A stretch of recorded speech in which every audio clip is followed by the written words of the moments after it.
এতটা রাস্তা হাঁটতে হাঁটতে হাঁপিয়ে গেলাম। তো কি খবর সবার?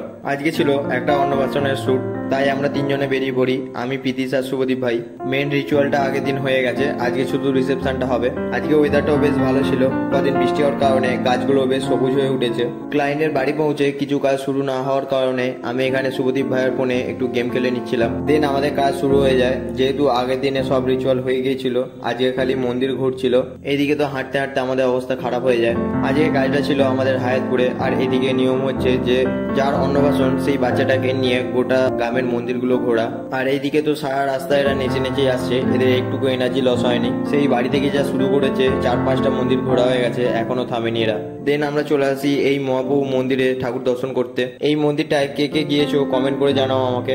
এই হচ্ছে মন্দিরের ভিতরের দৃশ্য। সব মন্দির ঘোরার পর আমরা চলে আসি বাড়িতে। এখানে এসে একটু বসেছিলাম, কারণ রোদে ঘুরে ঘুরে টায়ার্ড হয়ে গেছিলাম। দেন আবার শুরু করে দিই আমাদের কাজ। বাচ্চা সিঙ্গেল ছবি এবং বাবা মায়ের সাথে ছবি সব আগের দিনই নেওয়া ছিল। সবশেষে নিয়ে নিই কিছু ফ্যামিলি ফটো, তারপর আমরা ব্যাক করে নিই। এরপর আমরা বেরিয়ে পড়ি বাড়ির উদ্দেশ্যে।